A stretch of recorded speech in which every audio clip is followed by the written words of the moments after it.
Assalamualaikum warahmatullahi wabarakatuh. Kami dari kelompok 9 yang beranggotakan saya Rahmalina Fuadia dan partner saya Muhammad Kinali ingin mempresentasikan membuat video pembelajaran mata kuliah statistik tentang materi ukuran oleh dosen pengampu Budiah. Hari ini kita akan mempelajari yaitu ukuran pemusatan data, ukuran letak data, dan ukuran penyebaran data.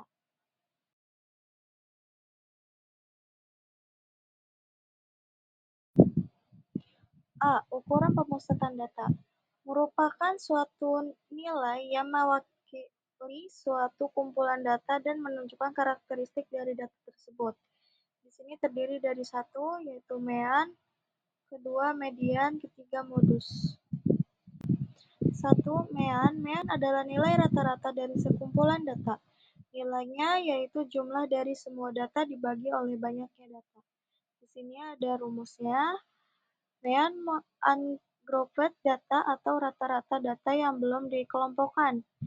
Di sini terdapat rumusnya, yaitu ada keterangannya yang X adalah rata-rata, sigma X jumlah keseluruhan nilai populasi, dan N banyaknya data dalam populasi. Contohnya, misalkan diketahui di kota Bandar Lampung terdapat 6 perguruan tinggi swasta atau PTS, masing-masing tercatat mempunyai banyak mahasiswa sebagai berikut, yaitu ada nilai 850, 1100, 1150, 1250, 750, dan 900.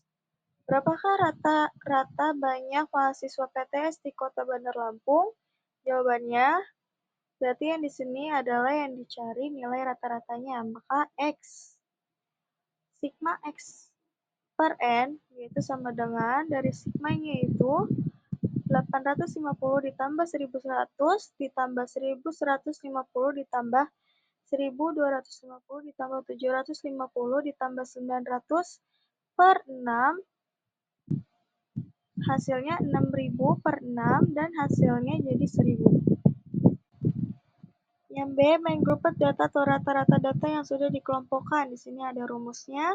Keterangannya hampir sama seperti yang sebelumnya, dan di sini ada F1 yaitu frekuensi masing-masing kelas. Contoh, data berikut merupakan data nilai statistik mahasiswa FITK UIN Syarif Hidayatullah Jakarta jurusan Pendidikan Agama Islam. Dari data di bawah ini, carilah nilai meannya.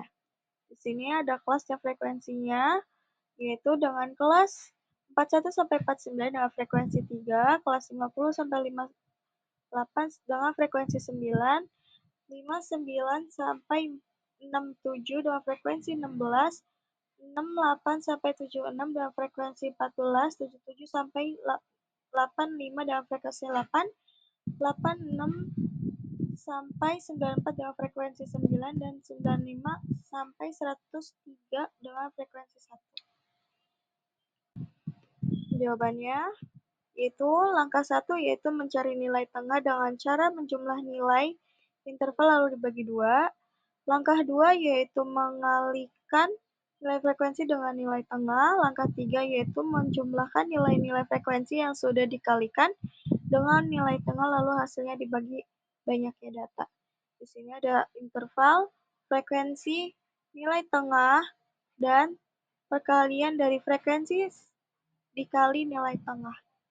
Interval 41 sampai 49 dengan frekuensi 3 dan nilai tengahnya 45, hasilnya 135.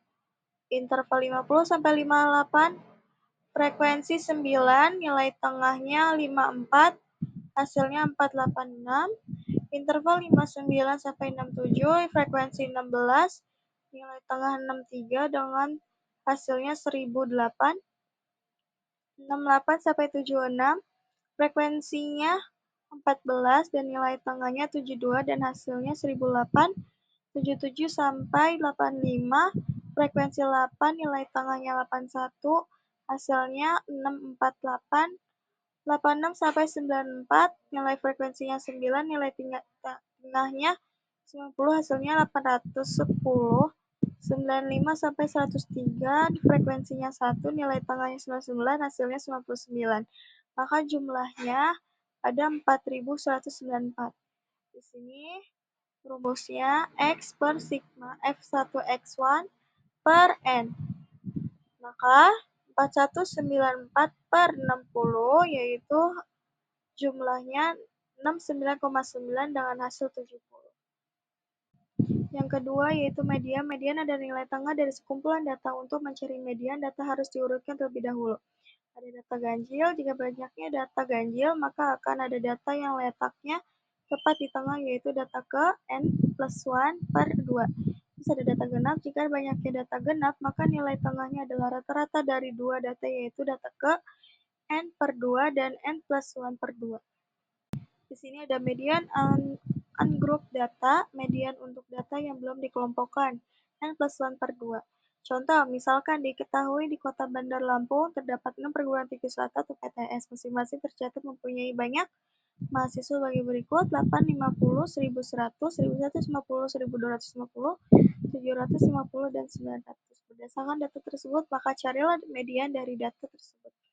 Jawabannya, langkah pertama adalah urutkan data tersebut dari yang terkecil sampai yang terbesar. Datanya adalah 1850,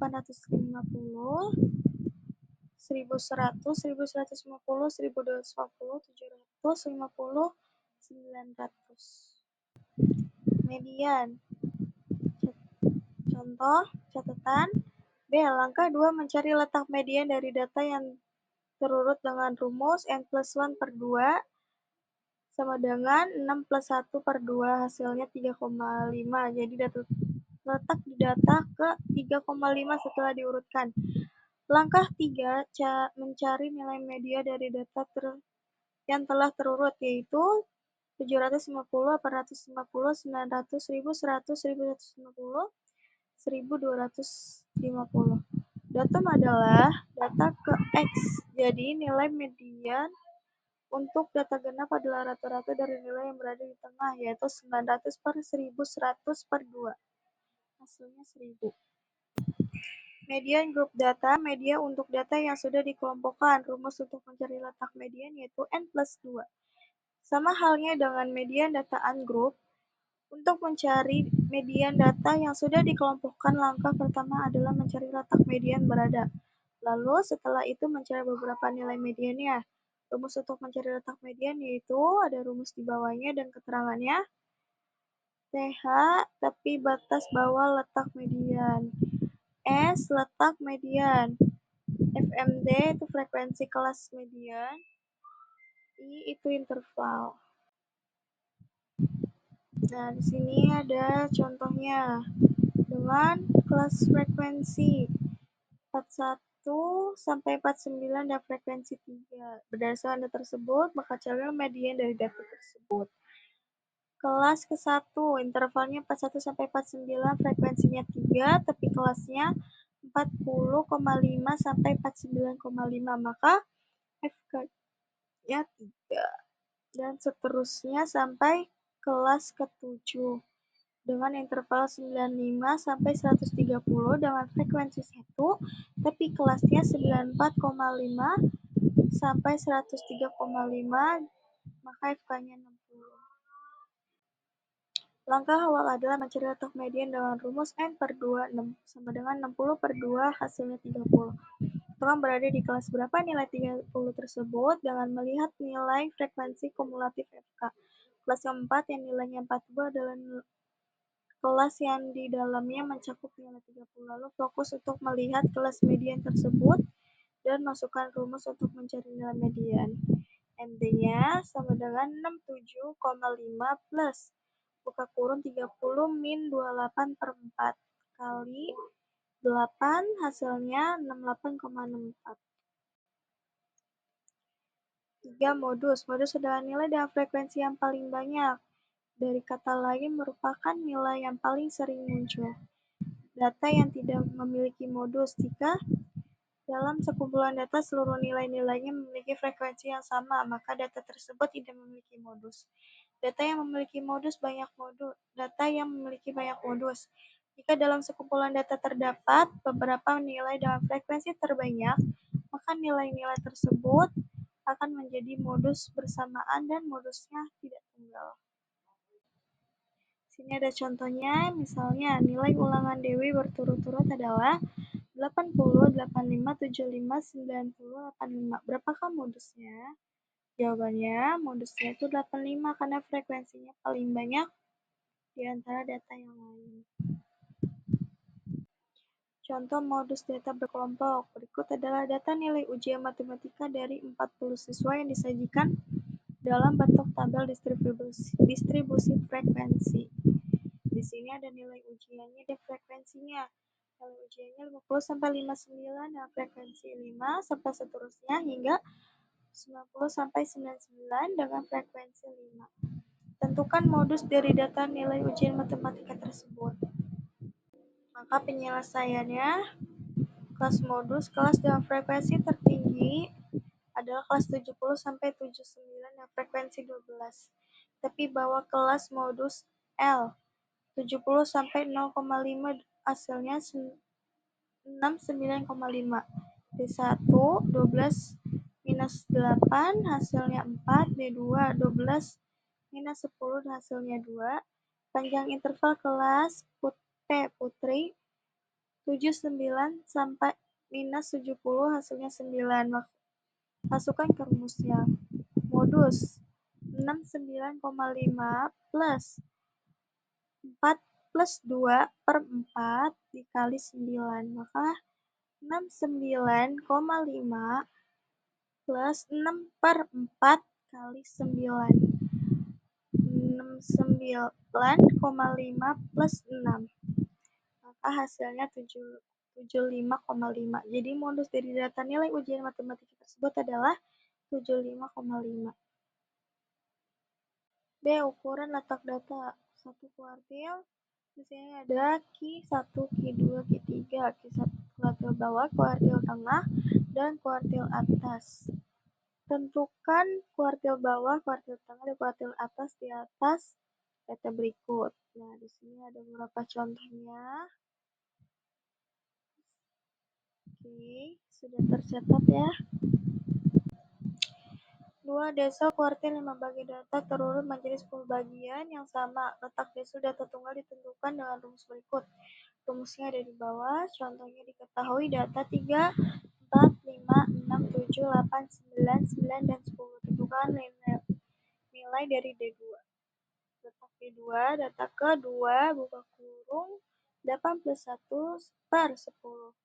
Data ke 1,8. Berdasarkan letak tersebut, letak D2 didatakan ke 1 dan yaitu 3 dan lebih 0,8 di antara 3 dan 4 sehingga diperoleh 2 D2 sama dengan 3 plus 0,8 hasilnya 3 per 8. Nah, C. Ukuran penyebaran data. Di sini ada jangkauan interkuartil, simpangan kuartil, simpangan rata-rata, simpangan baku, varians. Jangkauan kuartil, dan simpangan kuartil. Nah, di sini tentukan jangkauan interkuartil, dan simpangan kuartil dari data 2, 5, 3, 8, 4, 6. Lanjutkan menjadi 4, 2, 3, 4, 5, 6, 8. Jangkauannya sama dengan 8 minus 2 hasilnya 6. Kuartil 1 sama dengan kuartil 3. Jangkauan interkuartil 6 minus 3 sama dengan 3. Simpangan kuartil 1 per 2. 6 minus 3 hasilnya jadi 1,5. Di sini ada jangkauan J sama dengan X max minus X min. Jangkauan interkuartil H sama dengan kuartil 3 minus kuartil 1. Simpangan kuartil D yaitu 1 per 2 kuartil 3 minus kuartil 1. B. Simpangan rata-rata dari X1, X2, seterusnya hingga X8. Dirumuskan sebagai berikut. Di sini ada rumusnya. Untuk data dalam distribusi frekuensi kelompok, simpangan rata-ratanya ditentukan dengan rumus berikut. SR itu simpangan rata-rata, X nilai data ke 1 atau nilai tengah interval kelas, X kata hitung data, N banyaknya data, F frekuensi interval kelas ke 1. Simpangan baku dan varian. Simpangan baku S dari X1, X2 hingga seterusnya didefinisikan sebagai berikut. Ada S simpangan baku, V varian, X interval, nilai tengah interval kelas. Di sini ada rumusnya. Kuadrat dari simpangan baku disebut ragam atau varians. Rataan hitung data frekuensi, ada interval kelas XI. Di sini ada contoh rumusnya. Contoh soal, tentukan simpangan baku dari data 2, 4, 5, 6, 8. X 11 sigma X1 per N sama dengan 2 tambah 4 tambah 5 tambah 8 tambah 11 per 5. Dengan jumlahnya 30 per 5, hasilnya 6. Di sini S-nya kuadrat N sigma X1 minus X2 pangkat 2, 2 minus 6 pangkat 2 ditambah 4 minus 6 pangkat 2 tambah 5 minus 6 tambah pangkat 2 ditambah 8 minus 6 pangkat 2 plus 11 minus 6 pangkat 2 per 5. Maka 16 per 4, 16 tambah 4 tambah 1 tambah 4 tambah 25 per 5. Maka hasilnya akar 10, hasilnya 3,16. Jadi simpangan bakunya ada 3,16. Terima kasih telah menonton video pembelajaran matematika tentang ukuran dari kelompok 9. Mohon maaf atas kekurangannya. Wabillahi taufik wal hidayah. Wassalamualaikum